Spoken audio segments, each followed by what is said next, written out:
گھر سے نکلے, کہنے لگے آج میں اس محمد کا خاتمہ کر دوں گا معاذ اللہ, اس نے گھر گھر فساد پیدا کر دیا تلوار لے کے. ابو جہل نے نا غصہ دلایا, کہنے لگا مکے میں کوئی سورما نہیں بچا جو مصطفیٰ کو قتل کر دے معاذ اللہ, 100 سن کھوٹ ملیں گے. جناب عمر کہتے ہیں تلوار پکڑی, اور یہ سویر کی بات ہے, ابھی رات کو نبی پاک کعبے کا غلاف پکڑ کے کہہ رہے تھے اللہم اعز الاسلام باسلام عمر ابن خطاب, یا اللہ اسلام کو عزت دے دے, عمر کو کلمے کی توفیق دے دے. رات حضرت عمر کہتے ہیں دن چڑھا تو تلوار لے کے نا میں باہر نکلا, میں نے کہا آج میں چھوڑوں گا نہیں, ہر گھر میں فساد معاذ اللہ, ہر گھر میں لڑائی. فرماتے ہیں رستے میں حضرت ارقم بن زید مل گئے, کہنے لگے کدھر جا رہا ہے؟ میں نے کہا آج میں مصطفیٰ کو قتل کروں گا. کہنے لگے جا پہلے اپنے گھر کی خبر لے, تو جدھر جا رہے نا ادھر بعد میں جانا, پہلے اپنے گھر کی پہلے خبر لے. کہنے لگا میرے گھر کو کیا ہوا؟ کہنے لگے تیری بہن فاطمہ بنت خطاب اور تیرا بہنوئی سعید بن زید دونوں کلمہ پڑھ چکے, جا پہلے اپنے گھر کی خبر لے. حضرت عمر فرماتے میں گیا, بڑا غصہ آیا کہ میرے گھر میں آگ لگ گئی, میں سردار مکے کا اتنا سخت گیر آدمی, میرے گھر میں اسلام آ گئے. فرماتے ہیں میں نے جا کے نا اپنی بہن کے گھر کی طرف رخ کیا, دروازے پہ پہنچا تو میں نے سنا اندر سے آواز آ رہی ہے, قرآن پڑھنے کی آواز آ رہی ہے, قرآن پڑھنے کی. فرماتے ہیں میں نے دروازے پہ دستک دی, اندر سے آواز آئی کون ہے دروازے پہ؟ میں نے کہا عمر ابن خطاب. فرماتے ہیں کہ میرے بہنوئی نے کہا کہ فاطمہ تیرا بھائی بڑا سخت ہے.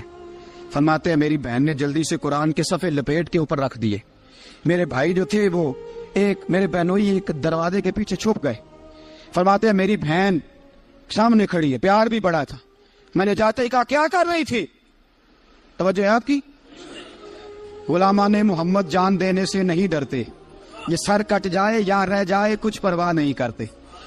ہمیں لگے کیا کر رہی تھی؟ حضرت فاطمہ خاموش ہے. عمر کہتے ہیں میں نے ڈانٹ کے, بولتی کیوں نہیں, کیا کر رہی تھی؟ میں نے کہا قرآن پڑھ رہی تھی, قرآن پڑھ رہی تھی. کہا تجھے پتا نہیں, تجھے میرا پتا نہیں؟ فرمایا سارا ہی پتا ہے. کہا تو جانتی نہیں لات و منات کو برا کہتے ہیں؟ فرمایا وہ بات کی باتیں تھی, وہ جاننے نہ جاننے کی باتیں. دوستو توجہ, حضرت عمر ابن خطاب فرماتے ہیں کہ بہن اس جلال, اس روب, اس اعتماد سے بولتی تھی کہ میں نے ایک تھپڑ مارا بہن کے منہ پہ, میری بہن ادھر جا کے گری.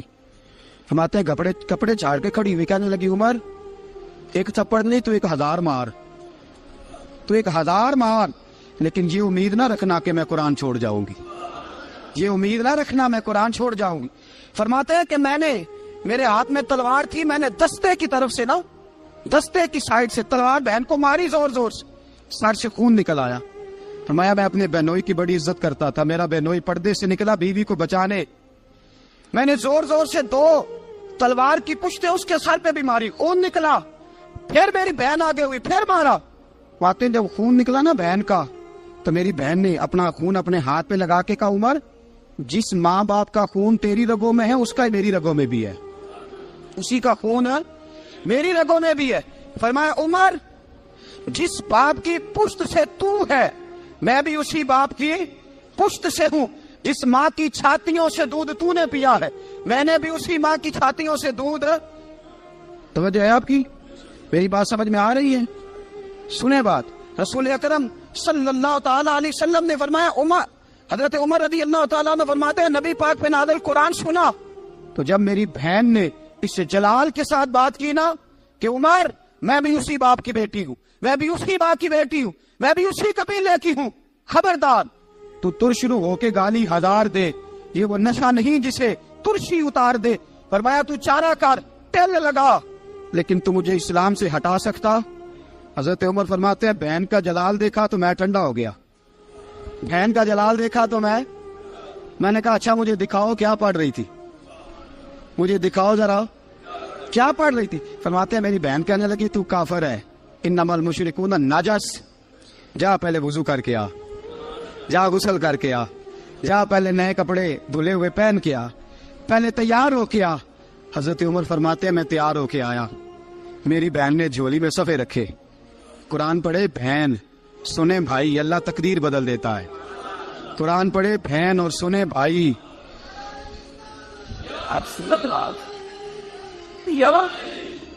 قرآن پڑھے بھائی اور سنے بہن، اللہ تقدیر. لیکن آج بہن بھائی قرآن تو سنتے سناتے ہی نہیں نا. یہ تو رواج ختم ہو گیا نا. وہ قوم جو کل لڑتی تھی ننگی شمشیروں کے ساتھ، وہ آج سینما دیکھنے جاتی ہے اپنی ہمشیروں کے ساتھ. معاذ اللہ، نعوذ باللہ، استغفر اللہ. ہمارا وہ حال نہیں رہا جو تھا. حضرت عمر فرماتے ہیں بہن نے قرآن پڑھا، میں نے قرآن سنا، پتہ نہیں قرآن میں کیا لذت سی، میں رو رو کے بے حال ہو گیا. فرماتے ہیں میرے جیسا سخت آدمی، میرے جیسا سخت جو کبھی نہیں رویا تھا، آج قرآن سنا. فَإِذَا سَمِعُوا مَا أُنزِلَ إِلَى الرَّسُولِ تَرَىٰ أَعْيُنَهُمْ، جب قرآن، اللہ کا قرآن پڑھا جاتا ہے جو رسول پہ آیا، تو لوگوں کی آنکھوں کو تم دیکھو گے، ان کی آنکھوں میں آنسو ہوتے ہیں. فرمایا میں رو رو کے بے حال ہو گیا. میری بہن کہنے لگی بھائی کیا پروگرام ہے؟ میں نے کہا مجھے بھی لے چلو، مجھے بھی لے چلو. کہا چلو. فرمانے لگے ذرا ٹھہر جاؤ، میرے نا ہاتھ باندھو رسیوں کے ساتھ، نا میرے ہاتھ پیچھے میرے ہاتھ باندھ لو، گلے میں میری تلوار لٹکا لو. میں مارنے آیا تھا، میں مجرم بن کے جانا چاہتا ہوں، مجرم بن کے. اور ہمارے شیخ فرمایا کرتے تھے استاد گرامی، حضرت عمر فرمانے لگے مجھے مارتے مارتے لے کے جاؤ. میں چونکہ مارنے آیا تھا نا مجھے.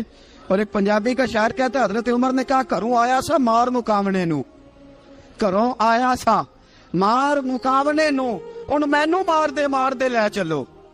متے عمر دی عمر برباد ہوئے جتھے عمر سوار دے لے چلو. گھروں آیا سا مار مکاونے نو، ان مینو مار دے لے چلو. متے عمر دی عمر برباد ہوئے جتھے عمر سوار دے، متے عمر دی عمر برباد ہوئے جتھے عمر سوار دے. فرماتے جب پہنچے نا دار ارقم میں تو دروازے پہ حضرت امیر حمزہ کھڑے تھے. حضرت امیر حمزہ، ایک شخص کہنے لگا حضرت امیر حمزہ سے عمر آ رہا ہے. فرمایا آنے دو. کہا حضور وہ تلوار بھی گلے میں لٹک رہی ہے. فرمایا آنے دو. وہ اگر عمر ہے تو میں بھی امیر حمزہ ہوں، وہ اگر عمر ہے تو انا اشہد اللہ و رسولہ، میں اللہ رسول کا شعر ہوں، آنے دو. کہا آپ کیا کریں گے؟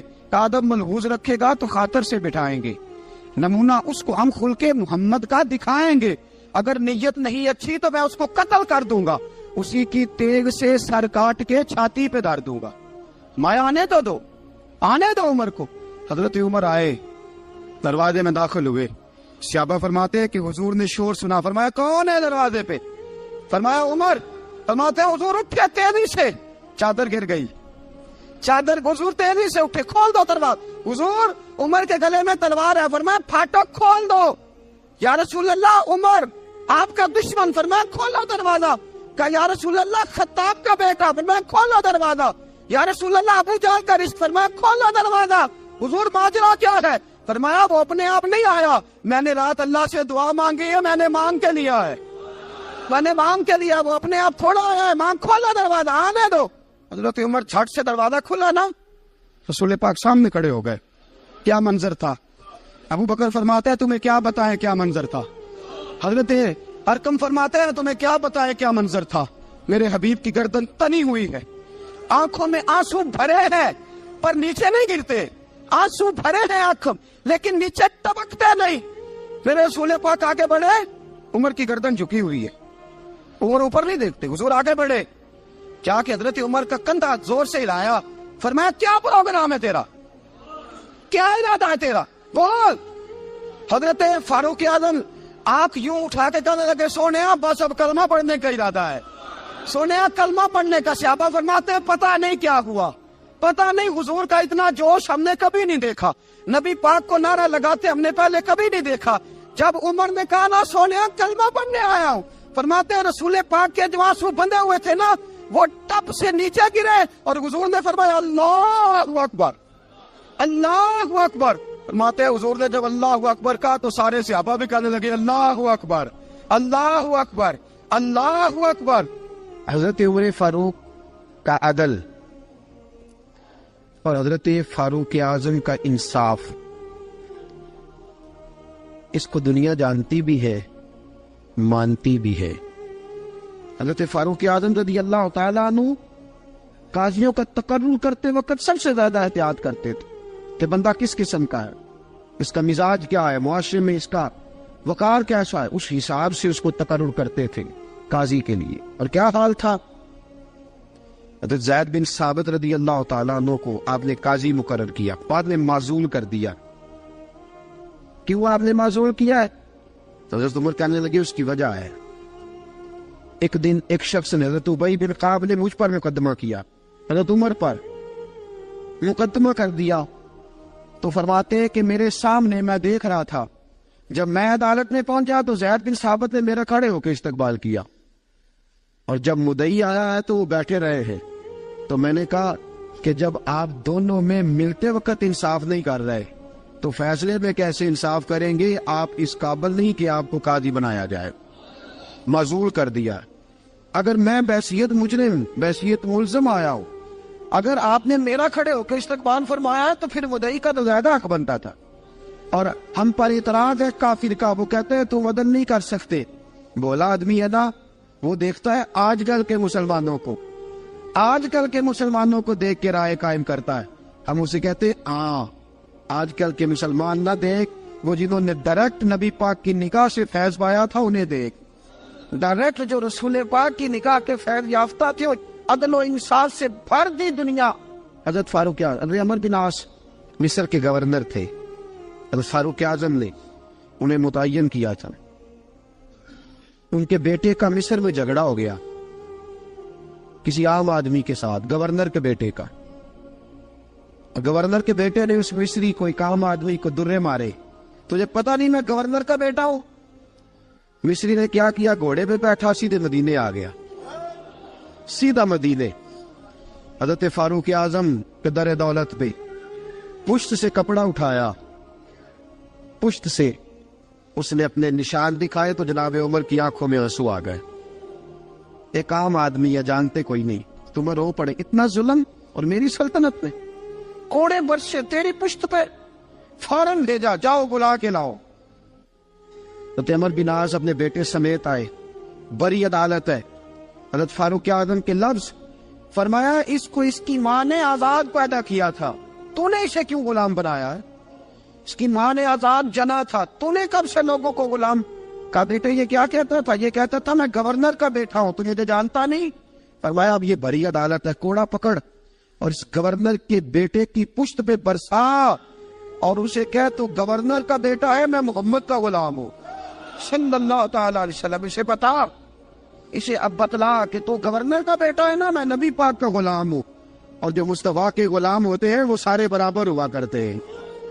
حضرت فاروق اعظم کا عدل، جناب فاروق اعظم کا انصاف، جناب فاروق اعظم رضی اللہ تعالیٰ عنہ۔ روم کا ایلچی آیا نا حضرت عمر فاروق کے پاس، تو وہ کہتا ہے میں پیغام لے کے آیا اپنے بادشاہ کا، اور میں سفیر تھا، میں بڑے ملکوں میں گیا، بڑے بادشاہ دیکھے، بڑے امیر دیکھے۔ حضرت فاروق اعظم رضی اللہ تعالیٰ عنہ کے دربار مجھے بھیجا گیا، جب پہنچا تو میں نے مسلمانوں سے کہا تمہارے بادشاہ کا دربار کہاں ہے؟ انہوں نے کہا نہ ہمارا بادشاہ ہے نہ کوئی دربار ہے، نہ بادشاہ ہے نہ کوئی۔ اچھا تو پھر وہ کدھر بیٹھتے ہیں؟ کہا یا مسجد میں ملیں گے یا اپنے جھونپڑے میں ملیں گے۔ تو کہا تمہارا بادشاہ بھی کوئی نہیں؟ کہا بادشاہ نہیں، ہم مومن ہیں، ہمارا ایک امیر ہے، جسے امیر المومنین کہا جاتا ہے۔ وہ شخص کہتا ہے میں مسجد گیا، میں نے کہا عمر کدھر ہے؟ انہوں نے کہا جی ابھی نکلے تھے، ادھر ہی ہوں گے۔ میں نے کہا یہ کیسا بادشاہ ہے؟ کوئی کہتا ادھر ہوں گے، کوئی کہتا ادھر ہوں گے۔ یہاں تو صوبائی وزیر صاحب سڑک سے گزرے تو سارے روڈ 3 گھنٹے بلاک رہتے ہیں، اور یہ کیا چکر ہے کہ لاکھوں مربع میل کا حکمران، کوئی کہتا اس گلی میں گیا، کوئی کہتا اس گلی میں گیا، یہ کیسا بادشاہ ہے؟ کدھر ہے عمر؟ انہوں نے کہا یہی تھا۔ دوسرے سے پوچھتا جو وہ باغ کی طرف گئے، باغ میں گئے تو وہ ایلچی کہتا ہے میں نے باغ والے سے پوچھا کہ یہاں تمہارا امیر کدھر ہے؟ انہوں نے کہا وہ درخت دیکھ رہے ہو؟ کہا حضرت دیکھ رہا ہوں۔ اس درخت کے نیچے وہ ایک شخص جو سویا ہوا ہے نا، مٹی کا ڈھیلا سرہانا بنا کے، وہ درخت کے نیچے مٹی کے ڈھیلے کا سرہانا بنا کے جو بندہ سویا ہے وہی ہمارا امیر ہے۔ وہ سامنے حضرت سیدنا عمر فاروق کے پاس وہ بندہ جا کے کھڑا ہو گیا، وہ کہتا ہے کہ پسینہ گر گر کے نا مٹی کے ڈھیلے پہ گارا بنا رہا تھا، پسینہ گر گر کے مٹی کا ڈھیلا، وہ تر تھا۔ حضرت فاروق اعظم سو رہے تھے، کہنے لگا میں 20 اور درجنوں بادشاہوں کو دیکھ چکا تھا جن کی آنکھیں 10 گن۔ حضرت عمر کی آنکھ کھلی، تامت سمیٹی اٹھ کے بیٹھ گئے، کدھر آیا ہے؟ کہنے لگا حضرت جی آیا تو کسی اور کام تھا، آیا تو کسی، لیکن اب کام کوئی اور بن گیا ہے. آپ نے فرمایا اب کیا کام بنا ہے؟ کہنے لگا میرا کام یہ بنا ہے کہ میرا بھی دل کیا میں بھی کلمہ پڑھوں اور نبی پاک کا غلام بن جائے. یہ کام بن گیا. اور ساتھیوں بس مدینے میں وہ دن بڑا عجیب تھا جب سیدنا فاروق اعظم کے بیٹے کا معاملہ آ گیا. آج 60 سال کا بوڑھا عمر ابو شامہ حضرت عمر کے صاحبزادے یہودیوں نے سازش کر کے انہیں نبیذ پلا دی. نبیذ جائز تھی، نبیذ کیا کہ شراب پلا دی. پھر مقدمہ قائم ہوا کہ اب پتہ چلتا ہے عمر کتنا عدل کرتا ہے. سیدنا فاروق اعظم کے پاس گواہ آئے، صاحبزادہ اندر کھانا کھا رہا تھا. فاروق اعظم نے گریبان سے پکڑا، کھینچ کے لائے. فرمایا ابو شامہ چل، تو نے شراب پی ہے، تجھے کوڑے مارے جائیں گے، تیرے لیے 100 یا 80 کوڑوں کی سزا تیاری کر لے. ابو شامہ کہتے ہیں کہ ابا جی انہوں نے نبیذ پی تھی، شراب پلا دی. فرمایا تو نے پی کیوں؟ تو نے پی کیوں؟ بڑے وزم میں بار شیر مسجد نبوی کا فاروق اعظم.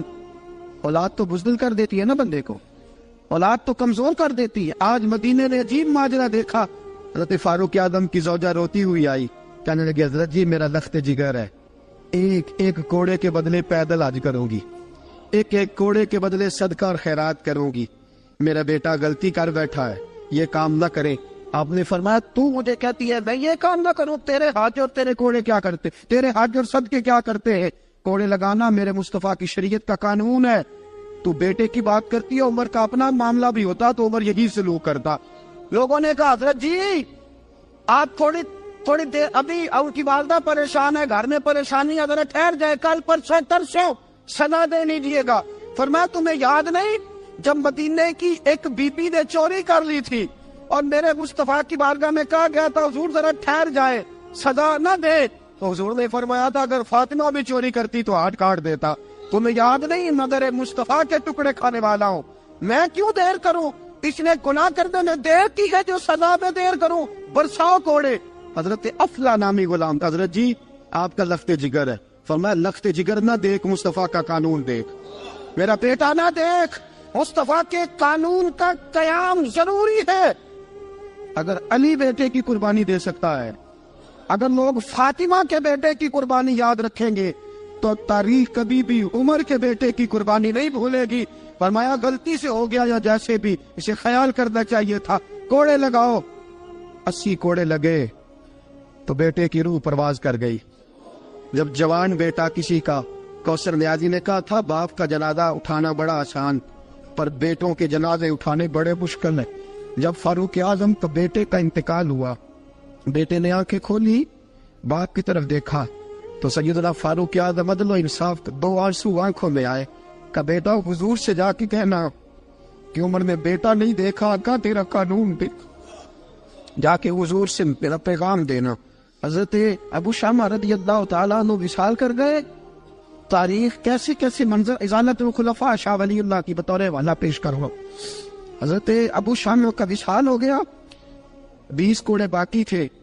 لوگ کہنا حضرت جی آپ کیا کرنا ہے؟ فرمایا اس کا جنازہ پڑھو، اسے قبر میں دفن کرو، باقی 20 کوڑے اس کی قبر پہ مارو، اس کی قبر پہ 20 کوڑے مارو. کا حضرت جی ایسا بھی ہوتا ہے؟ فرمایا اس لیے ایسا ہوتا ہے کہ یہ میرے مصطفیٰ کا قانون ہے، میری اولاد کا معاملہ ہے تو میں درگزر کروں. فرمایا مارو کوڑے. حضرت سیدنا حذیفہ بن یمان فرماتے فاروق اعظم بیٹے کی قبر پہ کھڑے تھے، داڑھی آنسوؤں سے بھری ہوئی تھی. میں دوڑا ہوا آیا، میں نے کہا عمر نہ رو، آج خواب رات تیرے بیٹے کا جنازہ تھا، جنازہ پڑھ کے سویا ہوں تو خواب میں مجھے رسول پاک کی زیارت نصیب ہوئی ہے. نبی پاک خواب میں تھے تو 2 سبز حلے تیرے بیٹے کو پہنا رکھے تھے اور رسول پاک کی بغل میں کھڑا تھا. حضور نے فرمایا عمر کو جا کے کہنا کہ تو نے بیٹا پاک کر کے بھیجا تھا، اللہ نے جنت کے سارے دروازے کھول دیے ہیں. اللہ نے عمر کو میرا سلام کہنا اور اسے کہنا عمر تیرا حدود اللہ قائم کرنا خدا کو بھی پسند ہے، مصطفیٰ کو بھی پسند. ساتھیو عمر انتقال کر گئے، 26 ذوالحج کو زخم لگا. یکم محرم کا دن، آج کا دن حضرت فاروق اعظم کو یاد رکھنا، لوگوں کو بتانا، دن بار عمر کی باتیں کرنا، خراج تحسین پیش کرنا. حضرت فاروق اعظم کو زخم لگا آپ نے فرمایا اپنے بیٹے سے بیٹا جا حضرت عائشہ کے پاس، گنبد خضرا میں 3 لوگوں کے دفن ہونے کی جگہ ہے، ایک میں ابو بکر دفن ہو چکے، ایک میں رسول پاک کا مزار قدسی بن چکا، ایک جگہ خالی ہے، جا کے عائشہ سے پوچھنا، مجھے پتہ ہے وہ 18 سال کی عمر میں رسول پاک پردہ کر گئے تھے، 18 سال سیدہ کی عمر تھی، عائشہ نے جگہ اپنے لیے رکھی ہوئی ہے، جا کے باہر کھڑے ہو کے کہنا اماں جی، عمر کہتا ہے میرا دل کرتا ہے، میرا دل کرتا ہے کہ مجھے نبی پاک کی گنبد کے سائے میں جگہ ملے، جا کے عرض کرنا، اور بیٹا باہر کھڑے رہنا، زیادہ زید نہ کرنا، مومنوں کی ماں ہے۔ حضرت سیدنا عبداللہ ابن عمر کہتے ہیں باہر کھڑا تھا، دروازے کے باہر کھڑے ہو کے کہا کہ عمر کا بیٹا ہوں، اماں جی، عمر فرماتے ہیں اجازت دو، تو دل کرتا ہے نبی پاک کے ساتھ لیٹ جاؤں، وفا میں گزار دی عمر ساری زندگی لے سجنو آسا توڑ نبھائی، دل کرتا ہے حضور کے ساتھ لیٹنے کو۔ حضرت عائشہ صدیقہ، حضرت عبداللہ ابن عمر فرماتے ہیں میں دروازے سے باہر کھڑا تھا لیکن عائشہ کے رونے کی آوازیں باہر تک آ رہی، حضرت عائشہ صدیقہ ہچکیاں لے کے روئی۔ سیدہ عائشہ نے فرمایا عمر سے جا کے کہنا، عمر کوئی قبر کی جگہ کسی کو نہیں دیتا، لیکن عمر تو نے وفا کی تاریخ بنائی ہے، عمر تو نے کمال کر دی ہے، عمر تو نے حد کر دی ہے، عمر کو جا کے کہنا کہ میں جنت البقیع میں دفن ہو جاؤں گی، جہاں میرا وقت آئے گا دفن ہو جاؤں گی، لیکن عمر تیری خدمات کہتی ہے کہ تجھے نبی کے ساتھ دفن ہونا چاہیے۔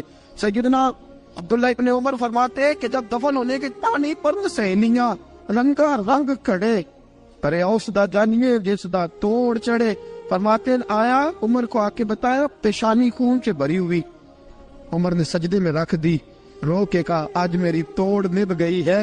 حضرت فاروق اعظم مصطفیٰ کے ساتھ لیٹ گئے، میرے نبی نے فرمایا عمر میں تجھے اپنے پڑوس میں دفن کر رہا ہوں، تو نے اگر راہ وفا میں بیٹے تک قربان کر دیے ہے نا تو قیامت تک جو مجھے سلام کرنے آئے گا تجھے بھی سلام کر کے جائے گا۔ یکم محرم امت مسلمہ کے لیے بہت بڑا دن ہے، بہت بڑا دن، یہ شہادت ہے حضرت عمر فاروق کی رضی اللہ تعالی عنہ۔ یہاں چھوٹی چھوٹی باتوں پہ گورنمنٹ چھٹی کرتی پھرتی ہے، چھوٹی چھوٹی باتوں، الیکشن ہو گیا تو چھٹی، فلاں جگہ پہ تھوڑا سا کسی نے خبر دے دی کہ کوئی پریشانی ہے تو چھٹی، فلاں جگہ یہ ہو گیا تو چھٹی، یہاں تک کہ فلاں وزیر صاحب فلاں علاقے میں آئیں گے تو سارے علاقے کو چھٹی۔ اور اب تو اس سے بڑا حال ہونے لگا ہے، اگر جن لوگوں کی سندھ میں حکومت ہے ان کے لیڈر کا دن آیا تو اس دن چھٹی، اور جن کی پنجاب میں حکومت ہے ان کا دن آیا تو چھٹی۔ ہمارا مطالبہ ہے حکومت پاکستان سے، اگر سر اٹھا کے جینا چاہتے ہو تو یکم محرم کو چھٹی کیا کرو، اگر سر اٹھا کے جینا چاہتے ہو تو یکم محرم کو چھٹی کرو جناب عمر کے دن، اور ملت کے جوانوں کو بتاؤ کہ اگر عزت کی زندگی جینا چاہتے ہو تو اس طرح جیو جس طرح فاروق اعظم جی کے گئے، عزت اور وقار کی زندگی۔ جمہوریت حضرت عمر سے سیکھنی پڑے گی، حکومت کرنے کے طریقے حضرت عمر سے، رعایا کو سیکھنا پڑے گا کہ امیر کس طرح بنایا جاتا ہے اور امیر کس طرح کے ہوتے ہیں۔ یہاں لوگ ہمیں یورپ کی مثالیں دیتے ہیں، لوگ یہاں ہمیں آ کر کے امریکہ کی مثالیں، انہیں کیا پتا حکومت کیا ہوتی ہے، وہ کہتے ہیں جی وہ سائیکل پہ جاتا ہے ان کا حکمران۔ میں نے کہا وہ سائیکل پہ جاتا ہے؟ میرے عمر فاروق مدینے سے مکے گئے تھے تو پیدل ہی حج کرنے چلے گئے، پیدل ہی، اور جناب عمر فاروق رضی اللہ تعالیٰ عنہ عید کی نماز پڑھانے گئے، عید کی نماز عمر خطبہ عید دینے گئے۔ اور اس زمانے میں کون سا غریب ہے جو ننگے پاؤں جاتا ہو؟ کون سا غریب ہے جو مسجد ننگے پاؤں جاتا ہو؟ لوگوں نے تو 3 قسم کی چپلیں رکھی ہوئی ہیں، ایک مسجد جانے کی علیحدہ ہے، گھر پہننے کی علیحدہ ہے، شادی بیاہ پہ جانے کی چپل علیحدہ ہے۔ حضرت عمر فاروق رضی اللہ تعالیٰ عنہ نکلے عید کا خطبہ دینے کے لیے تو بیوی سے کہنے لگے جوتا، اس نے کہا صاحب اتنی دفعہ ٹوٹا ہے اب گانٹھا نہیں جا سکتا، اتنی دفعہ ٹوٹا ہے کہ اب دوبارہ پیمند نہیں لگ سکتے۔ حضرت عمر کہنے لگے چل کوئی حرج نہیں، بغیر جوتے کے ننگے پیر ہی چلتے ہیں، کوئی حرج نہیں۔ تو کہنے لگے لوگ کیا کہیں گے؟ فرمایا چپ کر، لوگ جس دن عمر نے یہ دیکھ لیا نا لوگ اس کے بارے میں کیا کہتے ہیں، اس دن عمر نہیں رہے گا۔ تو کہا پھر آپ کا نظریہ کیا ہے؟ فرمایا میرا نظریہ یہ ہے کہ رب رسول میرے بارے میں کیا کہتے ہیں، لوگوں کا کیا ہے؟ لوگ کل کسی کے بارے میں کچھ کہتے ہیں اور پرسوں کچھ کہتے ہیں میرا نظریہ یہ ہے کہ رب رسول میرے بارے میں ننگے پیر عمر جا رہے ہیں. کون جی؟ میں بڑا ماڑا. اچھا جناب کیا کیا غربت ہے؟ 10 قسم کے جوڑے لٹکے ہوئے ہیں کمرے میں اور پہننے کی فرصت نہیں. سویرے کیا پہننا ہے, شام کیا پہننا ہے, 15 سوٹ کٹھے استری ہو کے لانڈری والا بھیج رہا ہے, اور تو غریب ہے. تو بہت بڑا غریب ہے. اس لیے کہ غربت پیسوں کی وجہ سے نہیں ہوتی, غربت تو دل کی ہوتی ہے. تو واقعی بڑا غریب ہے اور تو غریب ہی رہے گا. امیر تو عمر فاروق تھے جو ننگے پاؤں چلے گئے عید کی نماز پڑھانے, تو رستے میں جو ملا کہنے لگا عمر جوتا تو پہن لو. فرمایا تمہیں عمر کا جوتا نہ پہننے کا نقص تو نظر آیا ہے, کوئی حرج نہیں. اگر عمر کو کبھی بتانا ہوا تو وہ والا نقص بتانا جو عمر کی سیرت میں پیدا ہو, کردار میں پیدا ہو, وہ والا نقص بتانا. یہ چھوڑو جوتے آتے جاتے رہتے. ننگے پاؤں گئے, پاؤں دھوئے, نماز پڑھائی, لوٹ آئے. او بھائی یہاں تو ہمارا بناؤ سنگار اترنا, جتنی توجہ کپڑوں کی طرف ہے اتنی توجہ کبھی ہماری علم کی طرف ہوتی نا, جتنا ذوق شوق ہمارا بناؤ سنگار کی جانب ہے, اتنا بناؤ سنگار کبھی ہمارا اخلاقیات کی جانب ہوتا تو معاملات بڑی حد تک سنورے ہوئے ہوتے. حضرت سیدنا فاروق اعظم رضی اللہ تعالی اپنی زندگی کو ترتیب دیا. ایک دن بھی خلافت نہیں مانگی اللہ سے. حضرت عوف بن مالک اشجعی ایک صحابی ہیں. حضرت عوف بن مالک رضی اللہ تعالیٰ عنہ فرماتے ہیں کہ جناب ابو بکر صدیق کا زمانہ تھا تو میں نے خواب دیکھا. میں نے خواب میں جناب عمر کو دیکھا اور میں نے دیکھا کہ کوئی کہنے والا کہہ رہا ہے کہ عمر وہ ہے کہ اللہ کے رستے میں کوئی اسے جتنا مرضی برا بھلا کہے یہ پرواہ نہیں کرتا. کس کے رستے میں؟ بولے سارے. اس کا مطلب ہے اللہ کے رستے میں لوگ برا بھلا بھی. قرآن مجید نے کہا وَلَا يَخَافُونَ لَوْمَةَ لَائِمٍ. کچھ لوگ ایسے ہیں جو برا بھلا کہنے والوں کی پرواہ نہیں کرتے. آپ یقین کرے اگر پرواہ شروع ہو جائے نا تو دین کا کام ختم ہو جائے. نہ کوئی تقریر کرے, نہ کوئی تدریس کرے, نہ کوئی پیری مریدی کرے, ختم ہو جائے اگر باتوں کی پرواہ ہو. لیکن وہ پرواہ, حضرت عوف بن مالک اشجعی کہتے ہیں میں نے خواب میں دیکھا کہ عمر وہ ہے جو کسی کی پرواہ, اور دوسری بات میں نے یہ دیکھی کہ عمر خلیفہ بنے گا, اور تیسری بات میں نے خواب میں یہ دیکھی کہ عمر شہید بھی کیا جائے گا, عمر شہید بھی ہوگا. یہ میں نے 3 باتیں خواب میں دیکھی. فرماتے ہیں میں نے آ کے خواب حضرت ابو بکر صدیق کو سنائی, وہ خلیفہ تھے. وہ کہنے لگے ٹھہر جا, میں عمر کو بلاتا ہوں, اس کے سامنے دوبارہ سنانا. اس کے سامنے فرماتے ہیں میں نے بلایا حضرت عمر فاروق کو, آ کے بیٹھے. خواب شروع ہوا کہ ایک بات تو میں نے یہ دیکھی کہ آپ ملامت کرنے والے کی پرواہ نہیں کرتے. دوسرا آپ خلیفہ بنے گے. جناب عمر کہنے لگے چپ کر, ابو بکر کے سامنے ہی کہہ رہا ہے, چپ کر, خلیفہ کے سامنے ہی کہہ رہا ہے.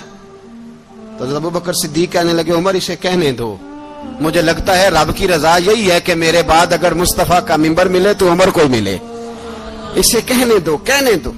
یار یہاں تو لوگ ڈینگے مارتے ہیں, یہاں تو لوگ دعوے کرتے ہیں میرے سامنے فلانے کو بھی بٹھاؤ, فلانے کو بھی بٹھاؤ, اس کو کیا پتا, اس کو کیا پتا. یہ تو بڑکے مارنے کا دور ہے. حضرت عمر رضی اللہ تعالیٰ عنہ کو تیسری بات کہی. حضرت عوف بن مالک نے کہا آپ شہید کیے جائیں گے, میں نے خواب دیکھی ہے. نیک لوگوں کے خواب بڑی حد تک سچے ہوتے ہیں. کہا میں نے خواب دیکھی ہے. تو حضرت عمر کہنے لگے شہید تو دلیر لوگ ہوتے ہیں, شہید تو دلیر, جسے سارا زمانہ دلیر کہہ رہا ہے وہ اپنے بارے میں کیا کہہ رہا ہے؟ کہتے ہیں شہید تو دلیر, میں تو کاہل سا آدمی ہوں, سست آدمی ہوں, میں تو اتنا کام ہی نہیں کرتا. تو یہ خواب تو نے جو دیکھا ہے نا پھر سے دیکھنا. تو ابو بکر صدیق فرمانے لگے عاجزی نہ کر, انکساری نہ کر, تو جو کہہ رہا ہے ٹھیک کہہ رہا ہے, لیکن مجھے سن کے شکر بھی ہوا ہے اور افسوس بھی ہوا ہے. افسوس اس بات کا کہ تیرے جیسا بطل عظیم چلا جائے گا, اور شکر اس بات کا کہ رب تجھے زندگی بھی اعزاز والی دے گا, اور شہادت کی موت دے کے اللہ تجھے موت بھی عزت والی عطا فرمائے گا. اللہ موت بھی تجھے عزت والی دے گا, تجھے کاہلوں جیسی موت اللہ. حضرت فاروق اعظم رضی اللہ. او بھائی یہاں تو اس زمانے کا سب سے بڑا مسئلہ پروٹوکول ہے. لوگوں کو پتا ہوتا ہے کامل پیر ہے, کامل مرشد ہے, لوگ نہیں جاتے. میں کسی کا مرید ہو جاؤں, میرا پروٹوکول کدھر گیا؟ پتا ہوتا ہے یہ کامل استاد ہے, میں اس کے پاس بیٹھوں گا تو میری تربیت کرے گا, لیکن لوگ شاگرد نہیں بنتے. میں کدھر گئی؟ یہ جو پروٹوکول کی مصیبت ہے نا، اس نے بڑے بڑے لوگ زیرو کر دیے، بڑے بڑے لوگ۔ اور یہ مت سمجھے کہ آپ کا وزیر اعظم پروٹوکول لیتا ہے یا آپ کا صدر پروٹوکول، وزراء، ایسی کوئی بات نہیں۔ ہم چھوٹے طبقے سے لے کر بڑے سارے پروٹوکول کے قائل ہیں۔ ہمارا تو داماد بھی کہتا ہے کہ مجھے پوچھا نہیں میں تمہارے گھر کیوں آؤں۔ ہمارا تو بھائی ہر شخص اعلان کرتا ہے پروٹوکول کا، فلانے نے عزت نہیں دی تو واپس آ جاؤ، فلانے نے سلوٹ نہیں کیا تو واپس آ جاؤ۔ لوگ جہاں سلوٹ کرنا چاہیے وہاں بھی سلوٹ کرانے کے قائل ہیں۔ پر حضرت عمر رضی اللہ تعالی، حضرت عمر کی سادگی اور پھر جناب عمر کی عاجزی، جب انسان اپنے اوپر سوار کر لیتا ہے نا، سوار کر لیتا ہے، میں بدکار پرانا خادم، کسے در ملی نی ٹوئی، تے واصف یار نے نظر جو کی تھی تے واصف ہی ہو۔ میں اکثر سوچتا ہوں حضور نے جہاں بھی کہا نا، فرمایا میرے بعد نبی ہوتے تو خطاب کے بیٹے عمر ہوتے۔ حضور نے فرمایا عمر جس رستے سے جاتا ہے شیطان وہ رستہ بدل جاتا ہے۔ نبی پاک صلی اللہ علیہ وسلم نے فرمایا میرا عمر وہ ہے کہ اس کی زبان پر حق جاری ہے۔ حضور علیہ الصلوۃ والسلام نے فرمایا 950 سال حضرت جبریل میرے عمر کی شان بیان کریں تو ان کی عظمت ختم نہیں ہوتی۔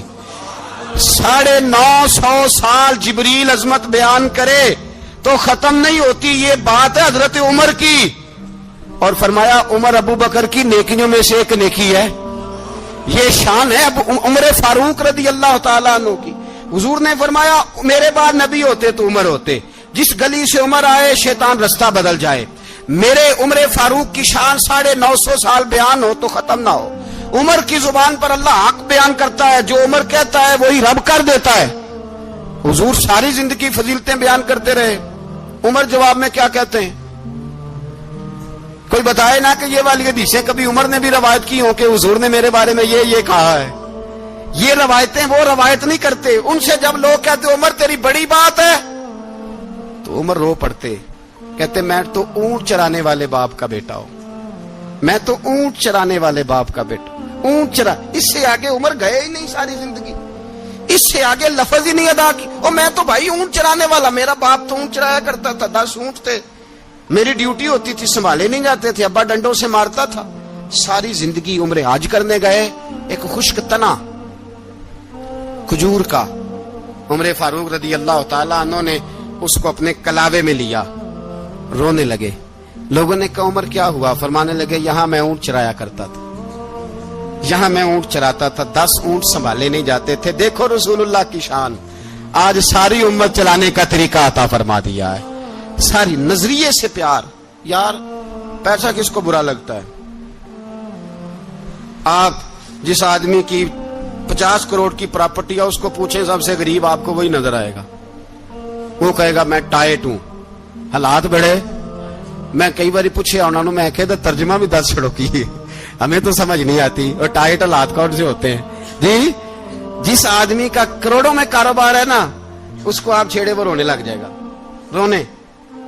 تو کئی میں نے ایسے دیکھے کرائے کا مکان ہے، ان سے پوچھے صاحب کیا حال ہے، تو کہتے ہیں جتنی اللہ نے شان والی زندگی ہمیں عطا کی ہے کسی کو نہیں دی ہوئی۔ اس کا مطلب ہے خوشی بھی یہی ہے اور غم بھی یہی ہے، اندر سے خوشی ہے، اندر سے ہی۔ تو نے اگر راضی رہنا ہے تو ادھر سے رہنا ہے، ناراض رہنا ہے تو بس اپنے آپ کو خوش رکھے گا تو ہو جائے گا۔ سارے صحابہ مل کے آئے، کہنے لگے عمر فاروق سے کہنا ہے نبی پاک کے زمانے میں تو ظاہراً غربت تھی، ابو بکر کے دور میں بھی غربت تھی، اب تو بڑا محال ہے، عمر سے سفارش کرو کہ عمر نیا کرتا پہنا کرے۔ ملکوں کے سفیر آتے، عمر وہی پھٹی پرانی چادر اوڑھ کے اور وہی کئی جگہ پہ پیوند لگے سوٹ پہن کے سفیروں کے سامنے بیٹھ جاتا ہے۔ عمر کو مشورہ دو، طے ہو گئی بات۔ سب نے جب مشورہ دے لیا تو سارے کہنے لگے یہ بتاؤ شیر کی مونچھ کو ہاتھ کون لگائے گا؟ کہنا کس نے ہے؟ بندہ بھی تو ڈھونڈو نا۔ نے کہا جناب میرا یہ خیال ہے کہ مولا علی شیر خدا کہیں گے، کیونکہ جس شخص کی عمر کو سب سے زیادہ حیا کرتے دیکھا وہ شیر خدا مولا علی ہے رضی اللہ تعالی علی کہیں گے۔ اس لیے کہ جناب علی تو کئی دفعہ جب گفتگو کرتے تھے تو حضرت عمر چپ کر جاتے تھے اور فرماتے تھے علی نہ ہوتا تو میں ہلاک ہو جاتا۔ تو کہا علی سے کہو۔ جناب علی شیر خدا کو بلایا، کس کام کے لیے جی؟ اللہ اکبر۔ یہ ذرا اپنے اس دور پہ اس بات کو ذرا کا جناب ان سے کہیں کہ زیادہ نہیں، ایک کرتا نیا پہن لے, سفیر آتے ہیں, وزیر آتے ہیں تو ایک کرتا نیا پہن لے. حضرت علی کو بلایا, آپ فرمانے لگے کوئی اور بات ہوتی تو میں کہہ دیتا, یہ والی میں نہیں کہہ سکتا. کوئی اور ہوتی تو میں عمر کو کئی دفعہ کہہ دیتا ہوں, جلال میں بھی تو سن, یہ والی میں نہیں کہہ سکتا. میں تمہیں ایک مشورہ دیتا ہوں. کہا وہ کیا؟ کہنے لگے سیدہ عائشہ صدیقہ سے کہو, وہ مومنوں کی ماں ہے, عمر ٹالے گا نہیں. اماں جی سے جا کے کہا اماں جی نیا کرتا عمر سے کہیں پہن لیں, وزیر آتے ہیں, بڑے بڑے لوگ, تو چلو کوئی حرج نہیں. اماں جی نے کہا اچھا کوئی بات نہیں, میں بلا لیتی ہوں. جناب عائشہ نے پیغام بھیجا. جب خادم نے کہا نا مصطفیٰ کے گھر سے پیغام آیا ہے, تو 20 لوگ بیٹھے تھے. عمر کانپتے ہوئے اٹھے, کانپتے دوڑے. حضرت عائشہ پردے میں تھی تو فرماتی ہیں عمر اتحیات کی حالت میں بیٹھ گئے. کہا اماں جی دیر تو نہیں ہو گئی مجھے آنے میں؟ کہا نہیں, ٹائم پہ آ گئے ہو. کس لیے بلایا تھا؟ کہا عمر دیکھو غربت کے معاملات اور ہوتے ہیں, جب اللہ آسانی دے تو کوئی چیز استعمال کرنا حرام نہیں ہوتی, اگر حرام ہے تو بتاؤ. کہا نہیں اماں جی حلال ہی ہے. تو فرمایا پھر اتنے سفیر آتے ہیں, مشیر آتے ہیں, اب تو مال غنیمت بڑا آتا ہے, ڈھیر لگ جاتے ہیں مسجد میں, تو چل ایک نیا کرتا تم بھی پہن لیا کرو. اور آپ نیا کرتا پہنو گے تو دھاک بیٹھے گی غیروں پر. تو صحابہ کا مشورہ ہے کہ آپ نیا لباس پہنے. اماں جی کہتی ہے میں نے حکم دیا تو عمر چپ کر گئے, گردن جھک گئی. تھوڑی دیر کے بعد سیدنا عمر فاروق نے سر اٹھایا تو داڑھی پہ آنسو گر رہے تھے, رو پڑے. کہنے لگے پاک محبوب کی پاک بیوی, جیسے حکم کرتی ہو میں حاضر ہوں, پر مجھے وہ والا لباس پہنانا جو میرے مصطفیٰ نے پسند فرمایا ہے. اگر یہ رنگ رسول پاک کا ہے تو میں حاضر ہوں, اور اگر نبی پاک کا نہیں تو پھر جیسے آپ حکم کریں. جناب عائشہ کہتے ہیں عمر روئے تو میں زیادہ روئی, میرا پلو بھیگ گیا آنسوؤں سے. میں نے کہا عمر آپ جائیے. عمر یوں نکلے تو جو صحابہ کھڑے تھے وہ کونے میں تھے, سارے آ گئے. کہا اماں جی کیا بناؤ؟ فرمایا بھائی تم سب جو باتیں کہتے ہو وہ اپنی جگہ ٹھیک ہیں, پر عمر جو بات کرتا ہے وہ سب سے زیادہ ٹھیک ہے. عمر جس پہلو پر بات کرتا ہے وہ, یار ایسی عاجزی, ایسا رنگ, ایسا انداز, ایسا طرز حیات, ایسی زندگی. اولاد کے معاملے میں لوگ بزدل ہو جاتے ہیں, بزدل. پر حضرت عمر کا بیٹا مصر گیا, وہاں سے کمائی کر کے لایا, تجارت کرنے گیا, لاکھوں کا مال. کون سا باپ ہے دنیا میں جس کا بیٹا باہر سے پیسے لے کے آئے تو ابا تفصیل پوچھے کہ بیٹا کہاں سے کمائے, کہاں سے لایا, کتنے ملے, کیوں آئے؟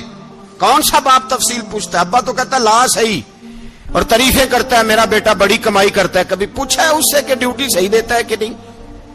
کبھی پوچھا ہے کہ تو ایمانداری کی روزی لاتا ہے کہ حرام کی کماتا ہے؟ یہ باپ کی ذمہ داری ہے, یہ اماں کی ذمہ داری ہے. پھر کہتا ہے بیماری کیسے آ گئی, پریشانی کیسے آ گئی؟ تو نے کبھی سوال کیا اپنی اولاد سے؟ حضرت عمر فاروق رضی اللہ تعالیٰ عنہ کا بیٹا مصر سے پیسے کما کے لایا تو جناب عمر نے بلایا, فرمایا بیٹے اتنی تو تیرے پاس راس ہی نہیں تھی, تھوڑے سے تو پیسے لے کے گیا تھا, اتنی کمائی کیسے ہو گئی؟ اتنے تو پیسے نہیں تھے صاحب, کہاں سے کمائی لائے؟ اس نے کہا ابا جی وہ جو میرے چچا ہے نا مصر کے گورنر, آپ کے دوست, انہوں نے میری مدد کی ہے. فرمایا جتنے لوگ گئے تھے سب کی ہے مدد اس نے؟ کہا نہیں صرف میری کی. فرمایا تیری کیوں کی؟ تیری کیوں کی؟ کہا حضور آپ کے دوست ہیں. فرمایا چپ کر, حضور انہوں نے مجھے اتنے پیسے دیے, میں نے کاروبار میں ڈالے تو نفع آیا تو میں ان کی رقم دے کے. فرمایا خاموش ہو جا, باقی جتنے لوگ گئے تھے سب کی مدد کی اس نے؟ کہا نہیں حضور صرف میری کی.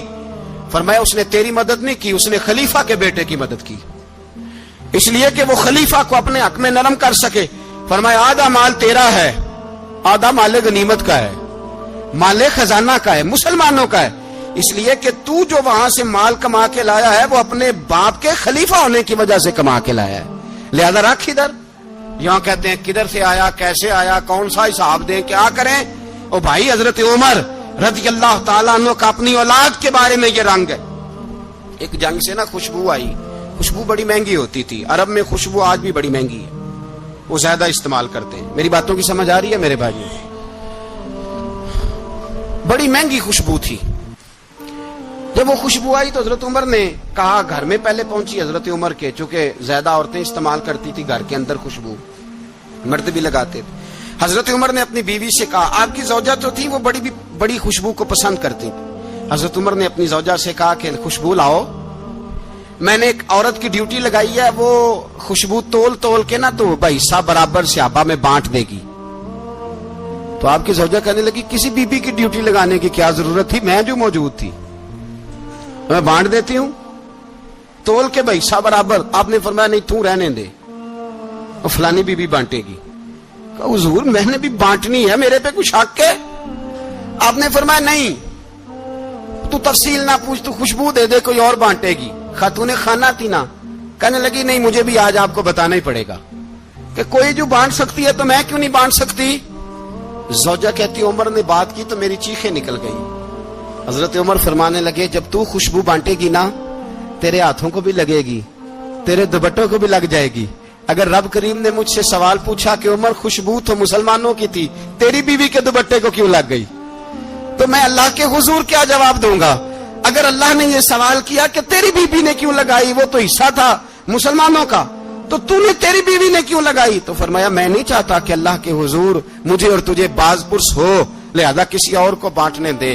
زوجہ روئی اور تڑپ کے کہنے لگی عمر مجھے لگتا ہے صبح قیامت بھی تیری بیوی ہونے کی وجہ سے اللہ مجھے جنت عطا فرما دے گا، تیری زوجہ ہونے کی برکت سے۔ بھائی یہ معیار رکھا، خدا کی قسم ایسا شخص تاریخ میں دوبارہ نہیں آیا۔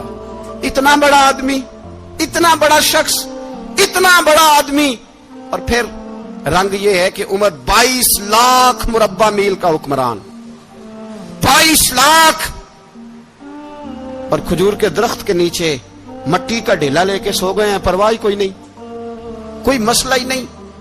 2 غلام ساتھ بیٹھے تو ایک روٹی حضرت عمر نے گھر سے منگوائی، تھوڑا سا سرکہ، تو غلام کہنے لگے ہم نے بھی کھانی ہے۔ فرمایا کوئی حرج نہیں، روٹی کو پیٹ بھر کے کھانا ضروری تو نہیں، 3 حصوں میں بانٹ لیتے ہیں۔ ایک آدمی آیا ہوا تھا مصر کا رہنے والا ملنے کے لیے، اس نے پوچھا عمر کدھر ہے، تو کہا وہ ادھر جاؤ مسجد میں بیٹھے ہوں گے، اور واپس آیا تو کہنے لگا وہاں تو 3 غلام بیٹھے ہیں، ایک روٹی بانٹ کے کھا رہے ہیں، لگتا ہے کئی دنوں سے روٹی نہیں ملی۔ کہا 3 غلام تو کوئی نہیں، وہاں 2 ہی تھے، تیسرے تو امیر المومنین تھے۔ اس نے کہا نہیں 3 غلام ہیں، کپڑے بھی ایک طرح کے پہنے ہوئے، بلکہ 2 کے تو پھر صحیح ہیں، تیسرے کے تو زیادہ ماڑے ہیں، کپڑے بھی ایک طرح کے، کھانا پینا بھی ایک طرح کا، اور ان کا نشست برخاست بھی ایک طرح کی ہے، لہذا کوئی فرق نہیں۔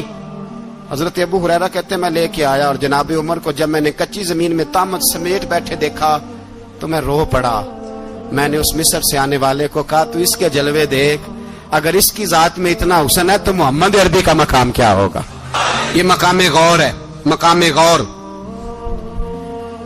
10 محرم کو لوگ دیگے پکائیں گے نا، نہیں پکانی ہے، کوئی بول دے نہیں، ہاں نہ نہیں کر دے، پروگرام بدلیا تو نہیں دی عید کی کہ وہ ایک کام شروع ہوا ہے لات ٹائٹ ہونے والا، کیوں جی پکنی ہے نا دیکھیں 10 محرم کو انشاءاللہ تعالی، ہم بھی پکائیں گے انشاءاللہ، یہاں بھی پروگرام ہوگا۔ تو 10 محرم کو جو دیگ پکنی ہے تو ایسا نہیں ہو سکتا کہ 1 محرم کو حضرت عمر کے نام کی بھی کوئی پک جائے۔ اگر امام حسن حسین کے نام کی دیگیں پکے تو جو امام حسن حسین کے سے پیار کرنے والے ہیں، جو امام حسن حسین سے، ہم لوگوں نے بھی عجیب رٹا اپنایا ہے نا، ہم لوگ بعد کا ایک پہلو دیکھتے ہیں دوسرا نہیں دیکھتے۔ حضرت امام حسن اور حسین کو بھی نبی پاک نے شہید کہا، اور جناب عمر کو بھی رسول اللہ نے خود شہید فرمایا، فرمایا شہید ہے، خود فرمایا اپنی زبان سے کہ یہ شہید ہے، خود میرا عمر شہید ہے، تو ان کے نام کی دیگ نہیں پکنی چاہیے، اس طرف نہیں ہماری توجہ ہونی چاہیے۔ اور اہل بیت نبو، یہ بات میں پہلے بھی کرتا ہوں، آج پھر کرنا ضروری سمجھتا ہوں، اہل بیت کا پیار سن لو کان کھول کے، اہل بیت کا پیار اگر ہمیں کسی نے سکھایا ہے تو سیدنا عمر فاروق نے سکھایا ہے۔ اہل بیت نبوت کی محبت اگر کسی نے سکھائی ہے تو کس نے سکھائی ہے؟ بول کے بتائیے، حضرت عمر نے۔ اہل بیت کا پیار ہمیں حضرت عمر نے بول کر کے سکھایا ہے۔ بھائی یاد رکھیں، کسی کی طاقت نہیں تھی دم مارنے کی، حضرت عمر کے سامنے طاقت ہی نہیں تھی، کیسر و کسرا کانپ جاتے تھے، جرأت ہی نہیں کرتے تھے حضرت۔ اور ہمارے تو تعلقات بڑے ہیں نا غیروں سے۔ حضرت ابو موسیٰ اشعری رضی اللہ تعالیٰ عنہ فرماتے ہیں میرا منشی عیسائی تھا، وہ کاتب کہتے تھے وہ لوگ، میرا حساب کتاب عیسائی تھا۔ تو فرماتے ہیں ایک دن میں نے وہ سارا حساب کتاب لین دین کے حضرت عمر کو دکھائے تو فرمانے لگے جس نے لکھے ہیں اس کو بلاؤ. کہنے لگے حضور مسجد نہیں آ سکتا. کیوں نہیں آ سکتا؟ کہنے لگے وہ عیسائی ہے. کہتے ہیں حضرت عمر جلال میں آ گئے. آپ فرمانے لگے جنہیں رب دور کرتا ہے تم کیوں قریب کرتے ہو؟ جنہیں اللہ دور کرتا ہے. فرمایا تم غیروں کو اگر عہدے دو گے تو اپنوں کا کیا بنے گا؟ صبح طیبہ میں ہوئی بٹتا ہے باڑا نور کا. صبح طیبہ میں ہوئی بٹتا ہے باڑا نور کا. صدقہ لینے نور کا آیا ہے تارا نور کا. صدقہ لینے نور کا آیا ہے تارا نور کا. اللہ اللہ اللہ اللہ اللہ اللہ اللہ اللہ اللہ اللہ اللہ. باغ طیبہ میں سہانا پھول پھولا نور کا. باغ طیبہ میں سہانا پھول پھولا نور کا. باغ طیبہ میں سہانا. اگر تم غیروں کو عہدہ دو گے تو اپنوں کا. یہ سوچ ہے جو آج برما کے مسلمانوں کے لیے بھی ضروری ہے. کہا اگر تم غیروں کو عہدہ دو گے تو اپنوں کا. ہم نے غیروں کو عہدے دیے تو دیکھا نا اپنے کس طرح کاٹے جا رہے ہیں. غیروں کو جو عہدے دے دیے جرانے سارے غیروں سے. روز دعویٰ ہوتا ہے چین ہمارا سجن ہے, چین ہمارا دوست ہے. او بھائی دوست ہے تو اس سے کہو نا کہ برما تو تمہاری ایک چھوٹی سی ریاست ہے, چین کے بغیر تو وہ سانس بھی نہیں لے سکتا. اس کو کہو نا اس حکومت پہ دباؤ ڈالے. لیکن ہم لوگوں نے غیروں کو عہدے دیے تو اپنے پس گئے. حضرت عمر کہتے تھے ذمی کا ہم ادب کریں گے. ذمی کافر کا ہم, ایسا کافر جو مسلمان ریاست کو قبول کرے, بدامنی نہ پھیلائے. ایک آدمی کو آپ نے دیکھا آنکھوں سے نابینا ہے اور بھیک مانگ رہا ہے, تو حضرت عمر کو نظر آ گیا. فرمایا کون ہو؟ اس نے کہا میں یہودی ہوں. فرمایا بھیک کیوں مانگتے ہو؟ کہا جب تک تندرست تھا مسلمانوں کو جزیہ دیتا تھا, بوڑھا ہو گیا ہوں کیا کروں. حضرت عمر نے گھوڑے کی پشت پہ بٹھایا کافر کو, گھوڑے کی پشت پہ بٹھایا اور بٹھا کے مدینے لائے. حضرت علی شیر خدا وزیر خزانہ تھے. فرمایا علی اس کا وظیفہ جاری کرو. کہا یہ کون ہے؟ فرمایا یہ یہودی ہے لیکن یہ ہمیں جزیہ دیتا رہا, بوڑھا ہو گیا بیچارہ, بھیک مانگنے پہ مجبور ہے, ہماری حکومت کے اندر رہتا ہے, اس کا پورا پورا وظیفہ جتنا خرچہ اتنا وظیفہ لگاؤ. حضرت علی کہتے ہیں میں وظیفہ لگا رہا تھا اور وہ میرے نبی کا کلمہ پڑھ رہا تھا, وہ رسول اللہ کا کلمہ پڑھ رہا تھا. یہ مزاج, یہ نہیں کہ کافر. حضرت عمر نے گورنروں کو خط لکھے تھے کہ زبردستی کسی کو مسلمان نہیں کرنا, جہاں ان کی عبادت گاہیں بنی ہو گرانی نہیں, کوئی مندر کوئی گرجا ضائع نہیں کرنا. اسلام سب کو جینے کا موقع دیتا ہے, پر بے ایمانوں ظالموں بدذاتوں تمہیں یہ کہتا ہے کہ ہم تمہیں جینے کا موقع دیتے, تم بھی مسلمانوں کو جینے کا موقع دو. یہ جہاں بستے ہیں جہاں رہتے ہیں انہیں وہاں جینے کا موقع دو, انہیں بھی اللہ اکبر کہنے کا موقع دو, انہیں بھی قرآن پڑھنے کا موقع دو, انہیں بھی رسول اللہ پر درود پڑھنے کا موقع دو.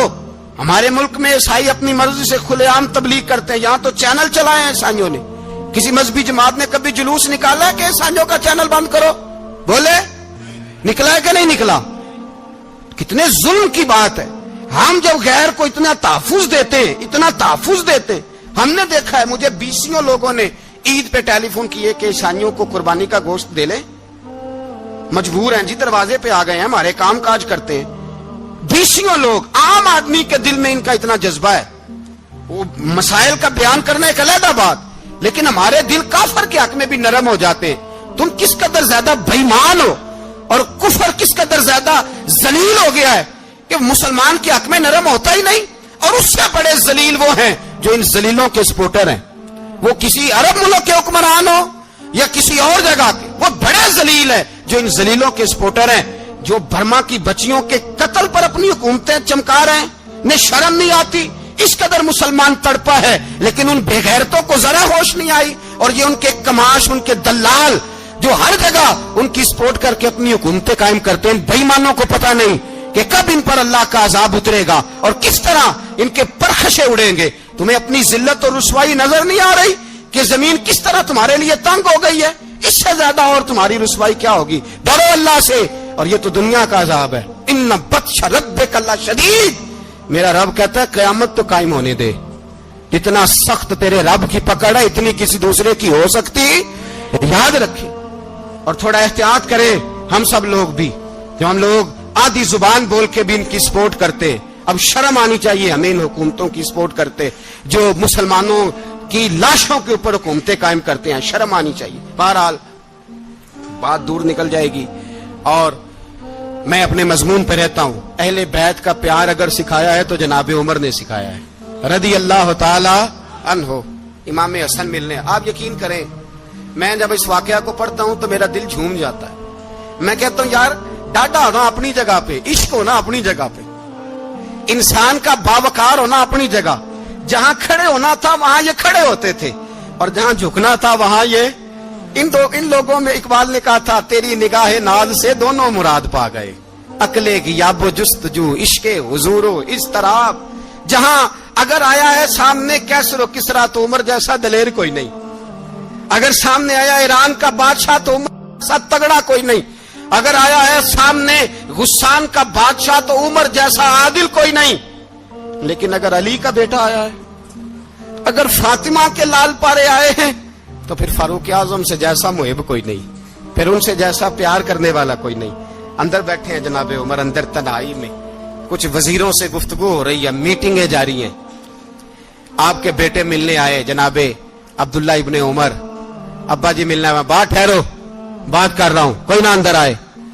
صاحب زیادہ باہر کھڑا ہے. تھوڑی دیر گزری تو امام حسن بھی آ گئے. کون آئے؟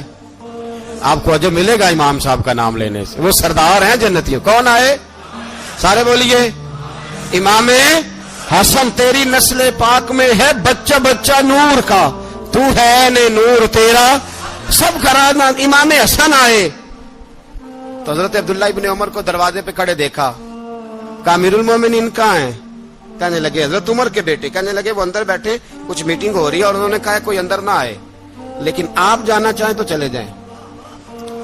آپ جانا چاہیں تو, تیری نسل پاک میں ہے بچہ بچہ نور, آپ جانا چاہیں تو چلے جائیں. تو انہوں نے کہا جب آپ باہر کھڑے ہیں تو مجھے کوئی اتنا ضروری کام نہیں, اور ابھی زور کی نماز تھوڑی دیر میں ہوگی, میں مسجد میں مل لوں گا امیر المومنین سے. یہ بات کہہ کے امام حسن چلے گئے. یار اتنی بڑی بات نہیں تھی, اتنی بڑی بات نہیں تھی.